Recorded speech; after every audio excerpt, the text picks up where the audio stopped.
Hello, everyone. My name is Ana Mendoza, and I am the ESL Program Specialist for Salina Adult School, as well as professional expert for Salinas Valley Adult Education Consortium. So the presentation that just happened was in Spanish. This next presentation will be in English. La presentación que acabo de pasar, o la otra grabación es en español. Esta grabación será en inglés.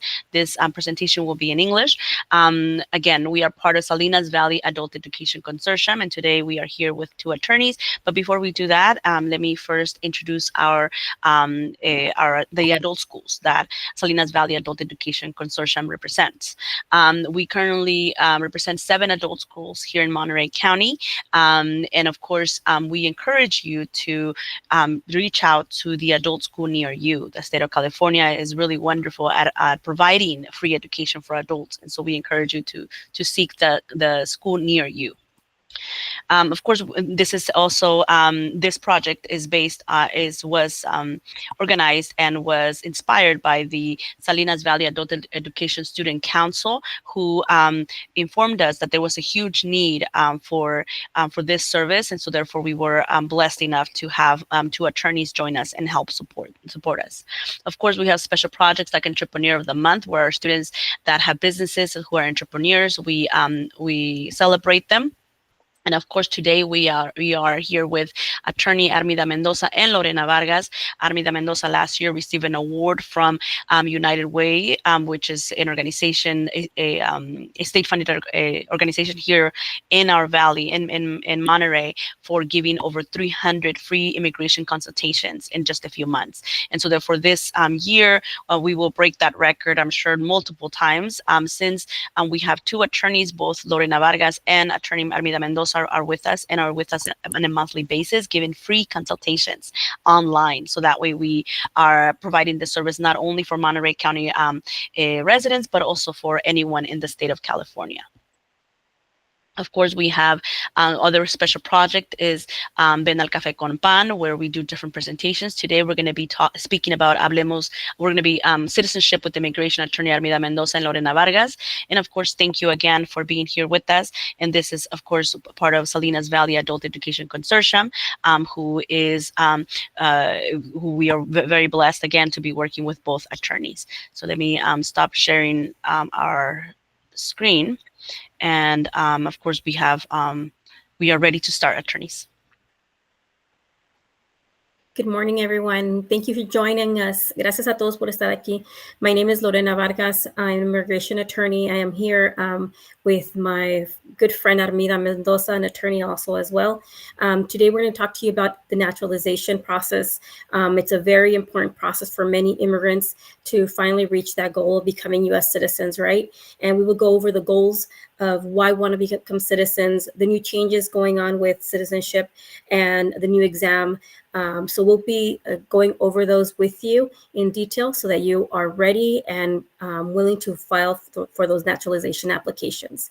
A little bit about me, very briefly. My name is Lorena Vargas, as I mentioned before, an immigration attorney. I've been focusing on family immigration for over 20 years now. I started my experience and my work with immigrants many years ago, focusing on sexual assault victims. And from then on, I started moving into family petitions. And that includes a wide array of applications for family members petitioning for their relatives, including filing for citizenship or naturalization and focusing on humanitarian visas, such as the T visa, the U visa, or VAWA, and also representing immigrant youth seeking special immigrant juvenile status here in the state courts, and also before immigration. And now I want my friend Armida Mendoza to go ahead and introduce herself. Good morning, everyone. My name is Armida Mendoza. Like Lorena, I'm also an immigration attorney. I have been practicing for the last 12 years, initially as an accredited representative with various nonprofits here in the Central Valley, and now as my capacity as an attorney. I am currently participating in various projects that include giving pro bono consultations in collaboration with the Central Valley Immigrant Integration Collaborative, which is a collaborative of different organizations here in the Central Valley, more specifically in Fresno, and that aims at taking access to legal assistance or legal representation to rural areas, such as small towns that are surrounding the Central Valley. I am also a volunteer attorney with the Consulate of Mexico here in Fresno. And I serve as an attorney responder for the Valley Watch Network, which is Fresno Rapids Response.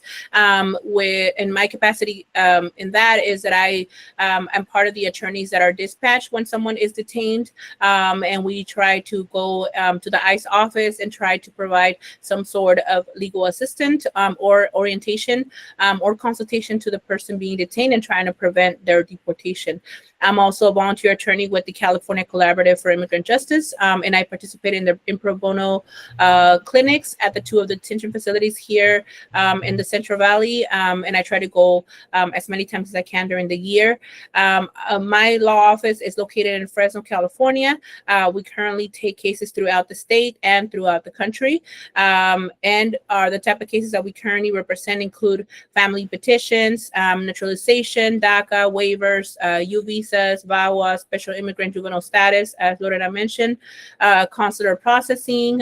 We also do interview representation, green card renewals, background checks, which Lorena will talk a little bit about what those are, and Freedom of Information Act requests with different DHS agencies, where we try to obtain pieces of a missing puzzle. You know, when someone has had certain encounters with different either Customs Border Patrol, with ICE, or at any point had any case at the immigration courts, we're able to request those records to assist evaluating their cases before they file anything, or to kind of see what where the case is at. I also offer some limited scope representation and removal cases. And so, yeah, so that's a little bit about myself. I am proud to be here and participating in this project. And I will now pass the word onward to Lorena. So let's go over some reasons why people want to naturalize. These are the highlights, right? What do U.S. citizens have? You know, they have the right to vote in elections. Voting in an election gives you so much power to elect representatives or public officials that are going to represent you, right? So now more than ever, we want to make sure that our voice is heard. So having the right to vote is crucial in these times. So becoming a citizen gives you that right. As a legal permanent resident, you don't have the right to vote in U.S. elections, whether it's in local elections, state elections, or in our nationwide elections. Being a U.S. citizen, also, you have the right to hold public office. You know, many of our elected officials right now were once either teachers, were coaches, were I read earlier this week that an elected official used to be an airline stewardess. So there are many backgrounds, many people who come into office, right? And they represent their elected constituents. So you can also hold federal and state government jobs. A U.S. citizen can also petition for family members through the immigration system. And sometimes that's even faster than a legal permanent resident can. For instance, some waiting lists are shorter if a U.S. citizen petitions. Also, some eligibility requirements for beneficiaries are waived or are waivable for family members of U.S. citizens and not for family members of lawful permanent residents. Minors, so minor children that are lawful permanent residents will automatically derive citizenship when their parent naturalizes. Okay, that's a huge benefit because you're helping those minor children become citizens, you know, at a young age and not having to renew that legal permanent resident card, right? Also, U.S. citizens cannot be denied entry into, nor can they be deported from the U.S. I know a lot of stuff has been going on in the news about citizens being detained, but remember, U.S. citizens cannot be removed. So it's very important now more than ever to become a citizen if you're eligible. Generally, U.S. citizens can leave the U.S. and they can also live in another country for as long as they want. Many U.S. citizens work remotely from other countries. Years later, they come back, return to the U.S. Legal permanent residents, they have to be renewing their green card every 10 years. However, U.S. citizens, once you become a citizen through naturalization, you don't have to be renewing that, right? So these are some of the important reasons why we may want to seek that naturalization application and file and become a U.S. citizen. Now, let's go over the general requirements. An applicant must be at least 18 years old, okay? You must have residence. You had to have been a permanent resident of the United States for the last 5 years, or you had to have been married and living with a U.S. citizen spouse for the last 3 years, and your spouse has been a U.S. citizen for at least the last 3 years. Okay. You also must show that you have continuous residence, meaning you have continuously lived in the United States for at least 5 years. Physical presence. You must show that you have been physically present in the United States for at least half of that 5-year period. And this goes into the travel. And we'll dissect this a little bit more in a few slides, but this has to do with people travel, okay? You must also be able to read, write, or speak basic English. You have to have a basic understanding of U.S. history and government, and you must establish good moral character. This means having good moral character is not having any problems with the police or other authorities, and this we will dig into a lot more in a couple of slides. And lastly, you must have take that loyalty oath and support the Constitution and form of government. This is your oath, your promise that you will be a faithful and loyal U.S. citizen to the U.S. Constitution and the form of government that we have here in the U.S. So before we get to the nitty-gritty, there are some updates. The new naturalization test will apply to all applications. Okay, applications submitted on or after October 20th of 2025. So some of the changes is that the number of questions has been they've increased them from 100 to 120. During the exam, the USCIS officer will ask the applicant up to 20 questions. And this is the civics part, okay? The U.S. history, the government, how it's structured. Those questions, and the applicant must answer 12 of them correctly. This is an increase from the current exam, in which the applicant is asked up to 10 questions, and they must answer 6 of them correctly. So most times during the interview, questions are being asked, right? They will go through the entire exam, the entire application, all the questions. Once they're done with that, they will go through these questions regarding the civics, the ones that you study in a lot of civics classrooms. And they'll start asking questions. Most times when you hit the 5th or 6th question, they'll stop because the officers already recognize, oh, this person studied, they have 6 correct, and then that's it. Now they're increasing that to, they can ask up to 20 questions. Okay, so this is some change. And again, they're increasing 20 more new questions to the exam. Now, good moral character. The requirement for good moral character means that you have not done certain things the government considers bad. Okay, the application will ask you questions about things that will disqualify you. All those questions in there, they're there for a reason. They're there to see if they're going to answer yes. And if you answer yes, it's like a little red flag coming along for them. This is where they're going to start asking more questions, right? They're going to ask about your criminal history, especially drug crimes or drug arrests or crimes that show you are dishonest, being a drunkard or a gambler, or making a living off of prostitution or seeking prostitution, participating in terrorism or persecution of others, or lying to get immigration benefits, or helping people cross the border. These are just some of the most common, some of the most heavily weighted questions, but these are not all. Other important things that USCIS will consider or will look into is if you have failed to support your children. not paying child support, failing to file income tax returns, or lying to receive or continue to receive welfare or other public benefits, or even lying in a prior application to receive the status that you have now. So they're looking back, they're being very thorough, because again, we're in a different environment now, a different administration, and it's not about really getting people to become citizens, but that's why we need to do a thorough review for those who are applicable to be able to pass this good moral character requirement. Now, on August 15th of this year, new changes were implemented. And these changes impact the good moral character requirement of the application. USCIS officers are now under a new directive on how they will decide if an applicant meets this requirement. So USCIS will place greater emphasis on an alien's positive attributes and contributions to this requirement.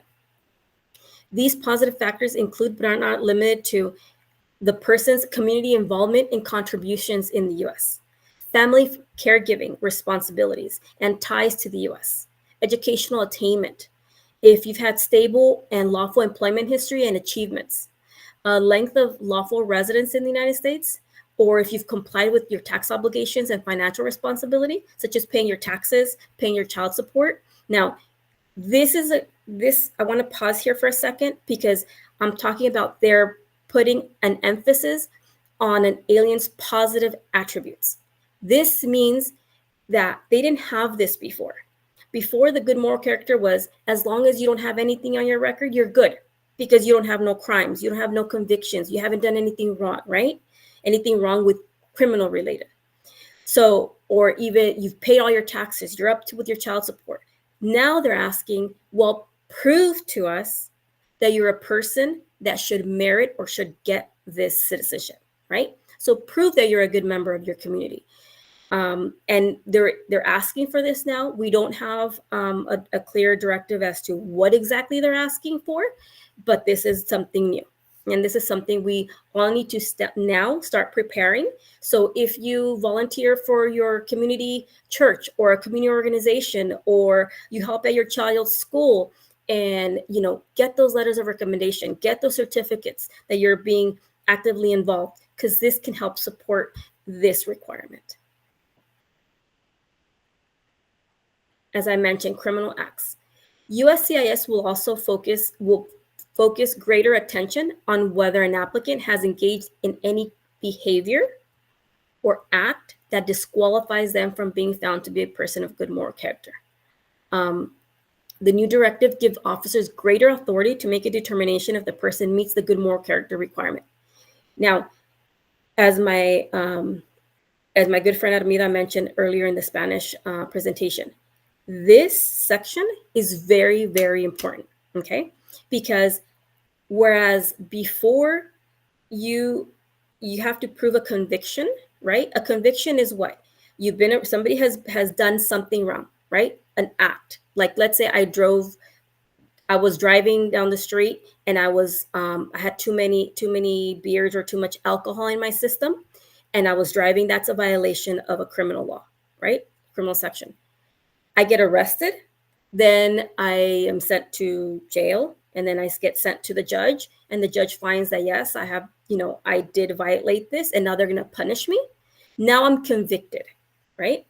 So I went through this whole legal system, and they found that, yes, I violated this rule, and now I'm convicted, okay?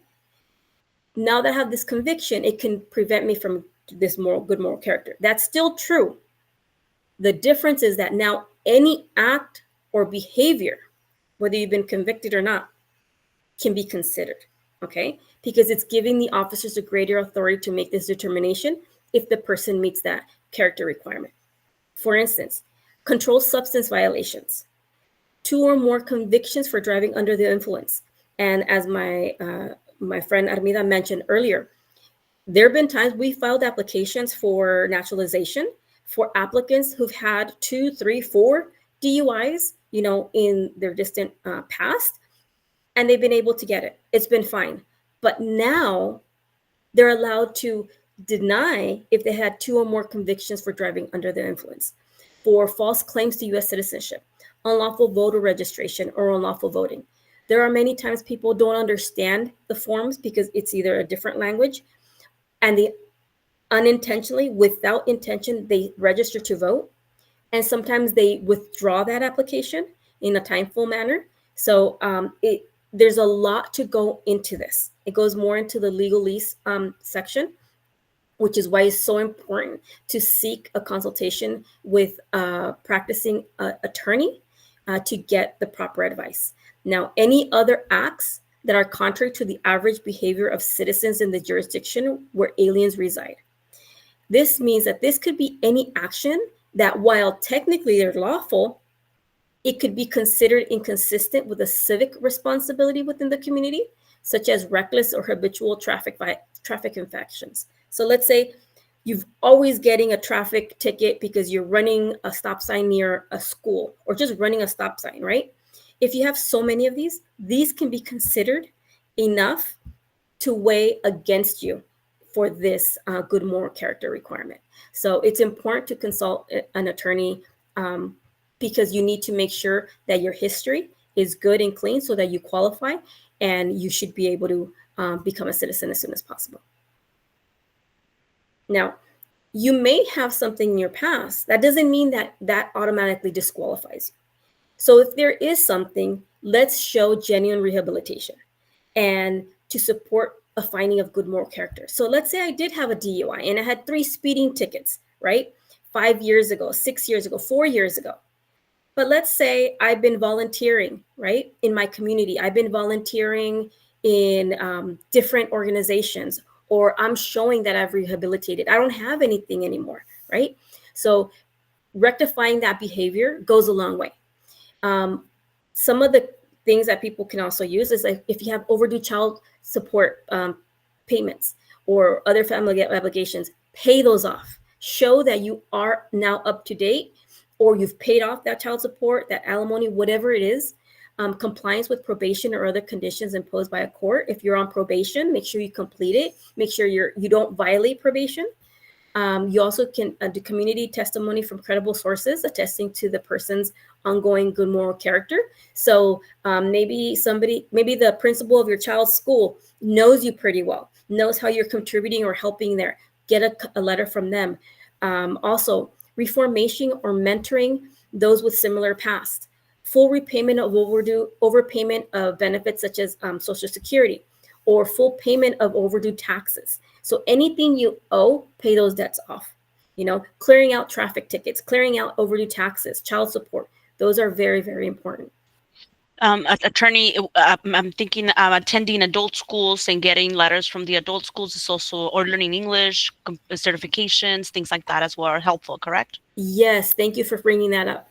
I've been mentioning this myself, is going to school, right? You're improving yourself. If you improve yourself, you're improving your community, right? Whether you're taking a class, a gardening class, whether you're taking an English class, whether you're taking a government civics class, whatever it is that you're doing, you're improving yourself, and ultimately it's improvement for your community. Get those letters from staff members, from your teachers, your transcripts, certificates that you receive. All of that shows all these past positive attributes that are favorable to you for this requirement. Now, there has been a memo that was published on August 22nd, 2025, where USCIS prescribes that neighborhood visits would be used to investigate applicants for naturalization. Okay, and this is to dive deep down into the applicant's application. Okay, the memo suggests that USCIS may request additional information from naturalization applicants, okay, such as testimonial letters from neighbors, employers, co-workers, and business associates. It states that if such evidence is not contained in the application, USCIS may request further evidence, okay? The decision whether to conduct a neighborhood investigation will be based on evidence presented, and an applicant's failure or refusal to provide such evidence may lead to a neighborhood investigation, which may impact an applicant's ability to establish their eligibility for naturalization. Now, this the statute, the regulations, and USCIS policy manual have not changed, okay? And until there are some clear instructions from USCIS, applicants have no way of knowing what specifically is required. Now, again, they're putting these memos, these directives, but how it's going to be evaluated, how it's going to get put into practice, that is still vague, right? Now, as my friend Armida mentioned earlier, this is something that has been going on for a while. And USCIS or immigration, they had tested this out earlier, like several years ago, several decades ago. And the reason they didn't continue with it is because it's very costly. You know, many of us think that the US government has so many resources. And as we've learned in the last few months, resources are being cut left and right. So that also means that they don't have that many people going to be able to investigate. This is still, we're still waiting to see how this is going to happen, if it does happen. But just be aware, that this is their intent right now. As more information comes out, we will be continuing giving in presentations and information so that you are prepared during when you apply for naturalization. The other requirement is proving physical and continuous presence. You must have resided in the U.S. for at least 5 years, lived in the state that you are applying from for at least 3 months. Okay. You must have actually been physically in the United States for at least half of the 5-year period requirement. If you have trips outside of the United States for more than 6 months, you will have to wait to apply. Now, I mentioned this earlier. It's very important, this continuous residence requirement and physical presence, because many of us have relatives, have neighbors that, they want to go back to their native country. They want to go back to visit relatives, family, or to go on vacation. I've known people who want to, go on vacation and work remotely. You can leave the U.S., but you must prove that you've been physically and continuously present in the United States. Remember, as a legal permanent resident, you're saying and you're promising to live here permanently. That doesn't mean taking off, to work, let's say in Colombia for 7 months, and then being like, oh, okay, now I can come back to the US. I came back for 2 months. Now I have to go back for another 3 months. It doesn't work that way. And immigration will ask your immigration history, because in that immigration history, they're going to ask for the last 5 years. They're checking to see how many trips you've taken, for how long, to confirm if you've been out of the country for more time than you've actually been physically present. Okay. I've known people who've gotten their residency card, are here for 2 months, leave for 5 months, come back for a month, and leave for another 4 months. And it's like, wait a minute, you've only been here for like 3 months for your residency, and you've been out for over 10 months, right? When immigration sees that, or sees large periods of travel abroad, they consider that abandonment. And you do not want to abandon your residency, because then you have to start all over again. And many of you know that this is very difficult just to get the residency part. Okay. So it's very important to keep track of all your travel abroad, the dates, the time, the length, because you will be asked. Now, the other part is the English and civics exam. You must be able to have simple conversation in English. During your interview, the officer will ask you the questions on your exam, and will also ask you up to 20 questions from U.S. history and government that you will be studying during the next few months. So if you're taking civics classes at your adult school, keep doing that. You will be tested up to 20 of those questions. Now, there are some waivers of the English requirement. So some legal permanent residents, when they apply, they can take the exam in their language. One, if you are 55 years old or older, and you've had your legal permanent resident card for 15 years, you could be eligible for that exemption. Also, if you're 50 years old or older and have had your green card for 20 years, okay? Another one is if you are 65 or older and you've had it for 20 years, you can be given a shorter exam. Okay, it's up to 20 questions. So the other thing is if you have a mental or physical disability that makes you unable to learn English or pass the exam, or it's not so much just the exam, but unable to learn, right? Anything. You can apply for a waiver for both the English portion and for the U.S. History and Civics exam. Now, please keep in mind right now, the 2025 revisions create new challenges for naturalization applicants seeking medical disability exemptions from the English and civics requirements. Right now, it's going through a period of review, and they want to make it harder. Anybody who submits a waiver for this mental or physical disability waiver, USCIS is even looking to see if the doctor who filled it out, if that doctor is always submitting these types of waivers for many people, that's raising a red flag for people for USCIS. Okay, many times people say, "Oh, I can't learn anything. Oh, it doesn't stick." One thing is not willing to, okay, and another thing is not having the ability to actually learn. For whatever reason. But the doctor will now be required to give a diagnosis as to why that person can't learn it. So we have to really be cautious here. Applicants for naturalization could end up in deportation proceedings and being deported from the United States if information on the application leads immigration to know that they are removable. So this has always been the case, but now more than ever, since February, this administration has now given more direct guidance to officers if they deny an application to refer them to deportation proceedings or removal proceedings, okay?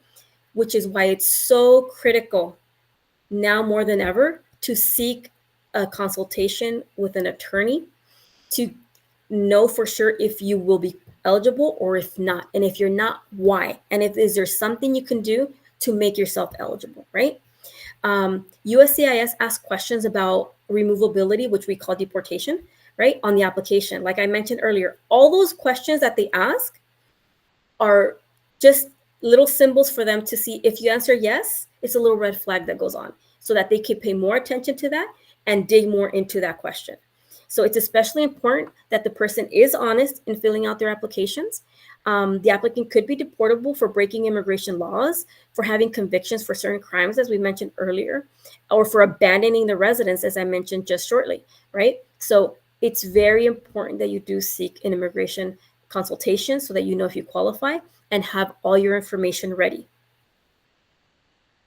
Now, the filing fees for naturalization, there's a general filing fee of $760 if you follow the paper format.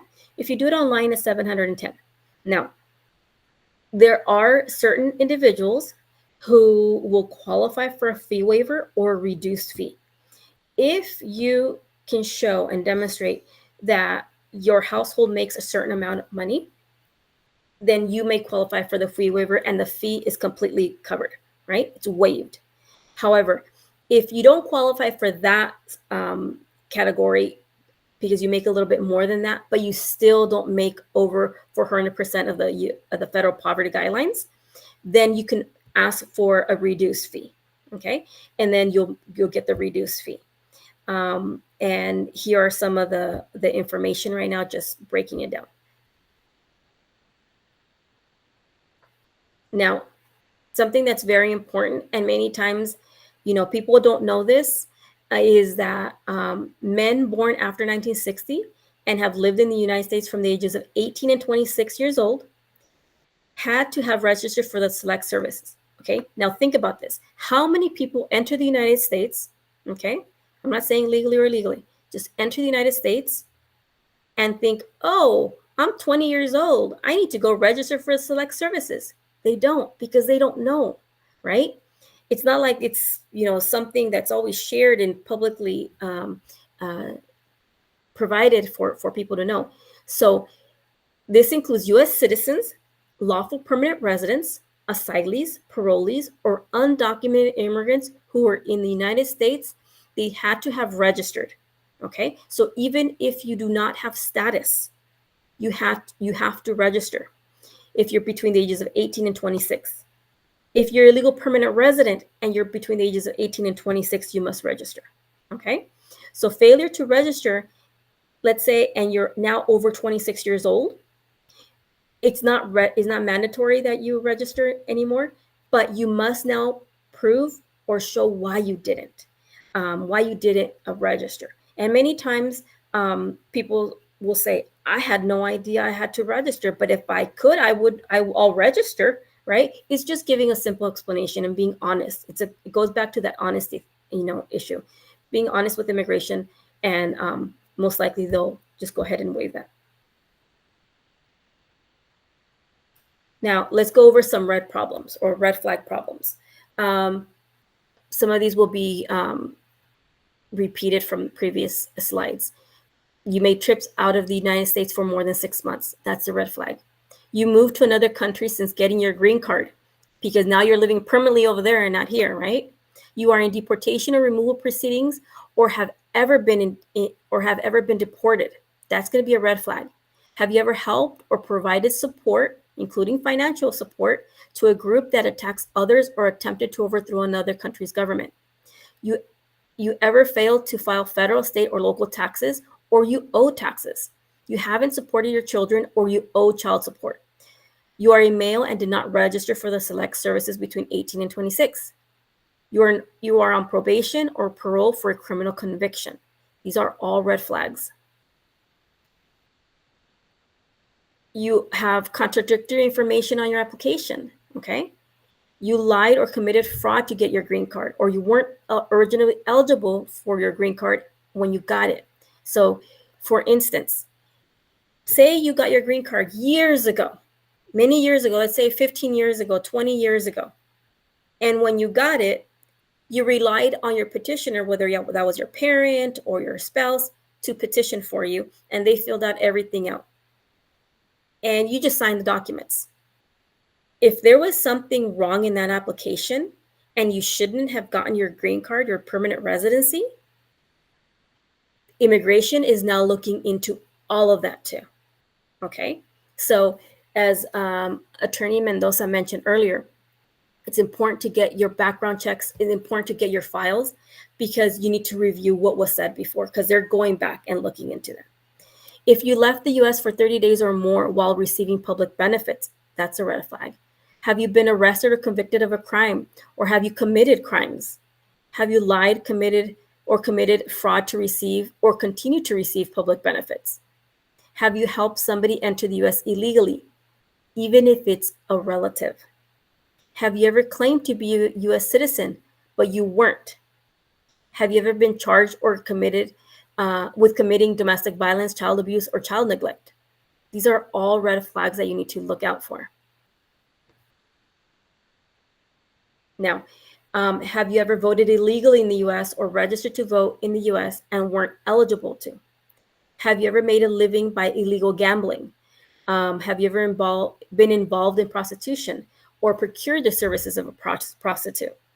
Have you been a habitual drunkard, a drug abuser, or a drug addict? And a lot of these are straight from the questions in the application, okay? And the application is designed in a way with legal terms that have certain meanings. Many times, people will think, oh, I'll just have my son fill out my form. But the forms are more complicated than people may think. Habitual drunkard, I would ask if somebody would say, oh, yes. And I would ask why. And they say, oh, I'm a habitual drunkard. A habitual drunkard is a legal term, right? What that person thinks as a habitual drunkard may not be what the legal term is. So they're already answering wrong in a way that could damage and hurt them in this application, which is why it's important that you seek counsel from an attorney to review this critically. Now, a warning on marijuana. Even though marijuana is legal in some states like California, immigrants can face severe penalties, including denial of application, if they admit that they ever used it or if they admit that they worked in the marijuana industry. And remember, we're not lying, which means that we strongly suggest if anybody's working in that industry that they don't, because this is going to disqualify them. Okay. Now, I've been mentioning this all along, taking precautions. It's important if you disclose any encounters with the police or any type of issue with any government agency to your attorney representative. It's crucial. Attorneys are here to help you. They're like that barrier, right? What we want to do is we want to make sure, wait, let's make sure everything is correct. Let's make sure you're safe in filing, or that you know the risks and consequences of filing before you decide to do so, right? And how do we do this? We do these background checks. Background checks are so important because this is like the little lens for us to go back in time and see, well, let's do an FBI background check. You know, it's a simple little check that takes about a month. We get the results back. And what do we get? We get a screenshot of any arrests and convictions. The California Department of Justice live scan does the same for just the state of California. The FBI is nationwide, right? We also do FOIA background checks. A FOIA background check is the Freedom of Information Act. This is done with the federal government for different agencies. So we could do it with USCIS, right? If we want to see any application that was filed before, we want to see what was said in those applications. I once had a FOIA that was, I think, 3,000 pages. And I thought it was a nightmare because I thought I was never going to get through it. This person had filed, I think, every application that immigration has ever invented. They had so many applications, but I kept looking at it took me several weeks, but I kept looking to see if there was anything inconsistent. Why was it denied? What happened here? Well, what happened next? I went through like 30 years worth of this person filing with immigration. They paid so much money. But I kept looking and looking and looking. And I kept trying to find, is there anything inconsistent? You know, why did they deny the first one? Okay, I see it. It's fine. Why did they deny the next one? And the next one and the next one? This is why we do these background checks.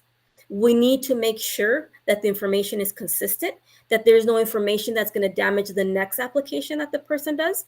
We do these background checks to confirm if there are any arrests. When you're arrested, it's very likely that the charge that is put there will most likely change into something different. So I could be arrested for a DUI and then later be convicted for a wet reckless, which is a very low type of DUI, but it doesn't register like a DUI, okay? I could be arrested for possibly domestic violence, and then later it gets reduced down to a simple battery or harassing somebody.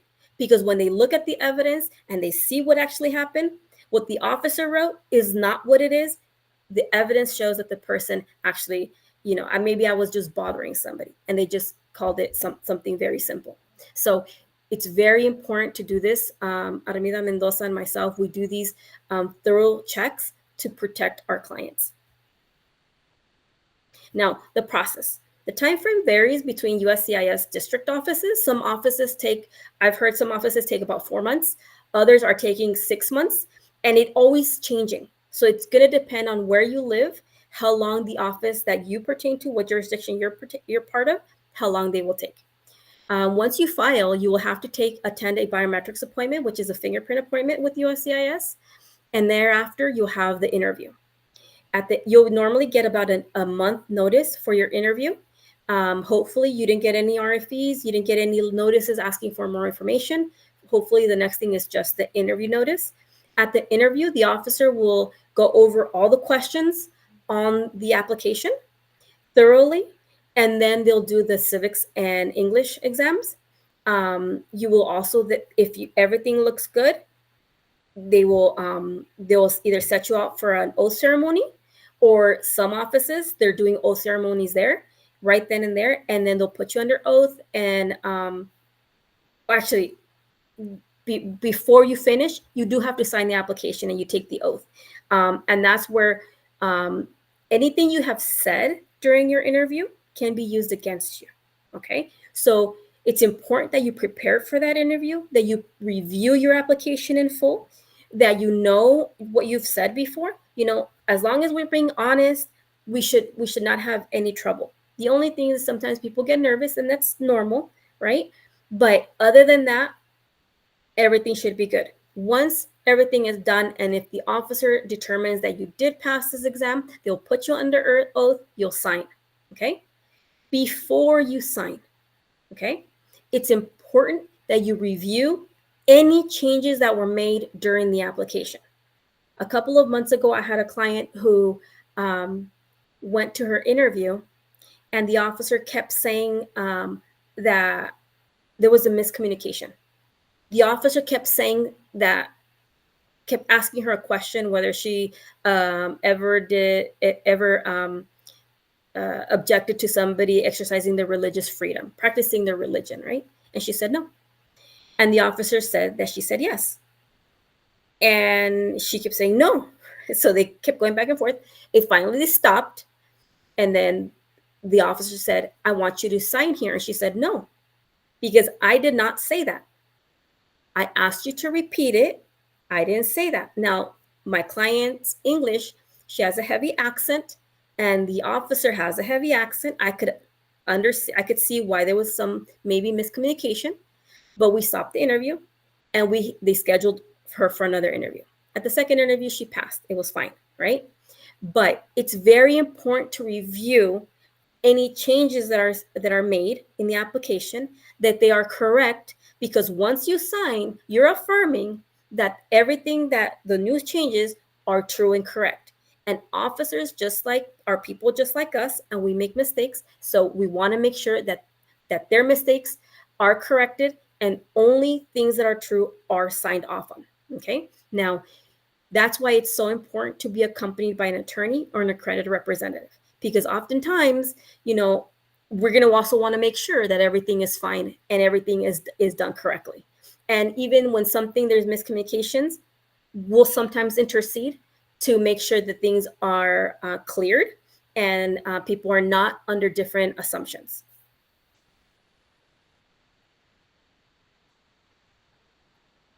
Now, it's so important to be aware of immigration scams. Now more than ever, many notarios or notary offices are popping up, or have been in existence, but are maybe promoting their services more.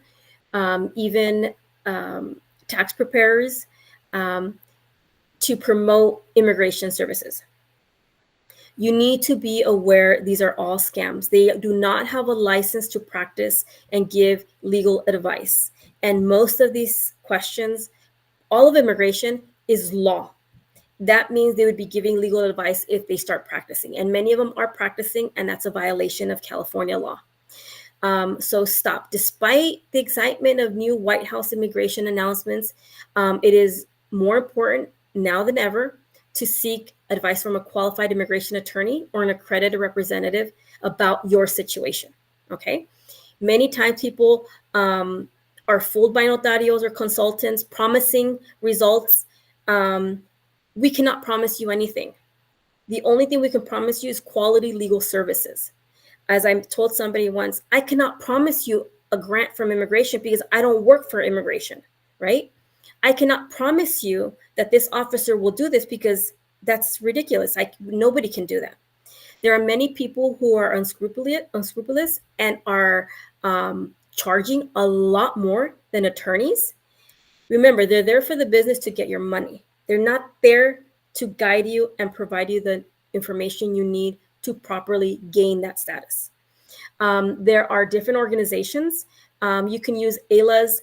AILA stands for the American Immigration Lawyers Association. This is nationwide.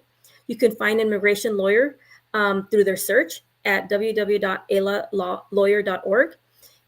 You can also go to different organizations. You can go to the www.justice.gov/EOIR/recognized organizations.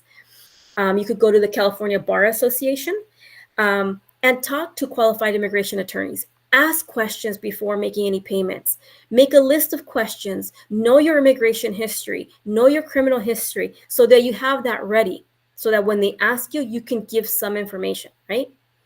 And report notarios who are trying to take advantage of you or your family. There have been many times, I hate to say it, where I see somebody and they said, well, this person promised me. I'm like, okay, what's the attorney's name?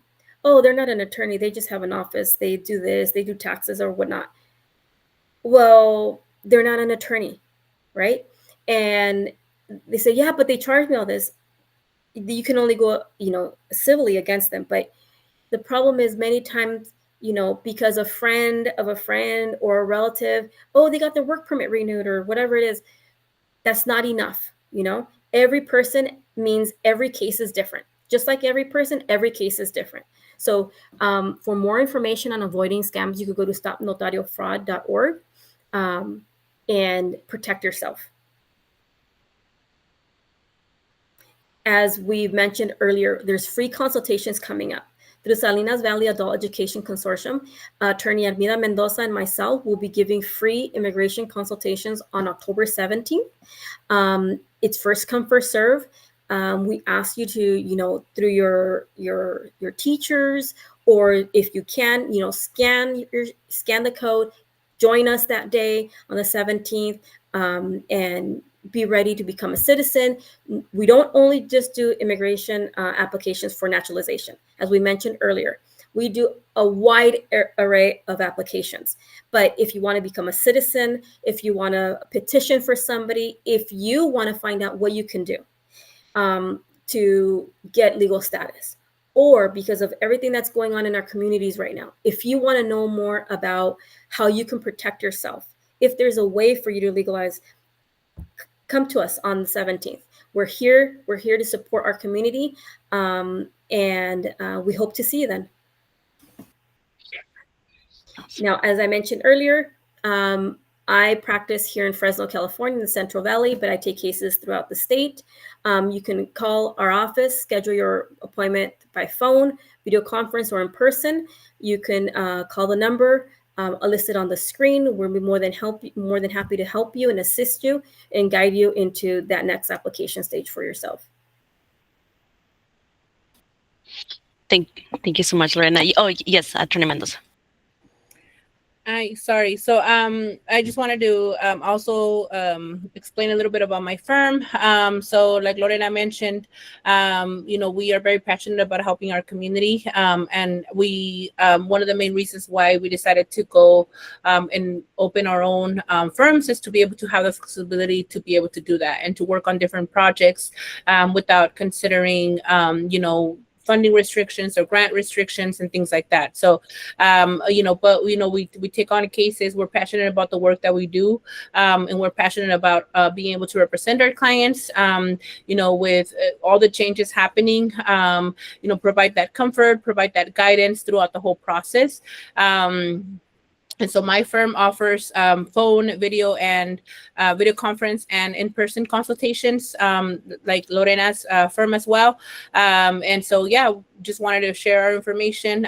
If you or anyone needs, that guidance, or even if they started their cases already with someone else, with a notario or and they have questions, we can try to see what we can help them. Unfortunately, right now, during these times, a lot of our work has to do with damage control, where we have to kind of just try to figure out, okay, what happened? What did you file? And it's hard. It makes our work really hard. But I think that at the end of the day, the goal is to be able to provide assistance and to be able to save as much people as we can from falling into these categories of people that are being denied and put in deportation proceedings. So we're seeing it, unfortunately. We're seeing a lot of things right now.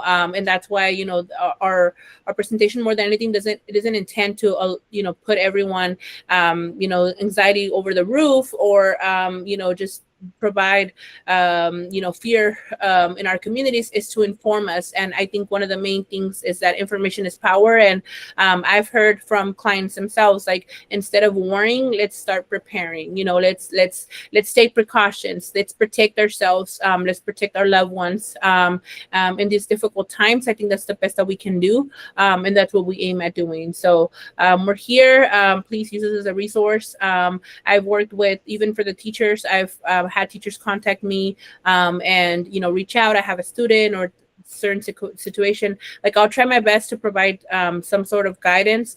And if I cannot fully represent the cases, there's cases of people who are, for example, in asylum proceedings. And right now it's a very tough time to be an asylum seeker in the United States. It's a very tough time for everyone in general, but so I will provide as much support as I can, and try to, do the best that we can to help our community during this difficult time. So again, this is my information, and like Lorena, we are both, here.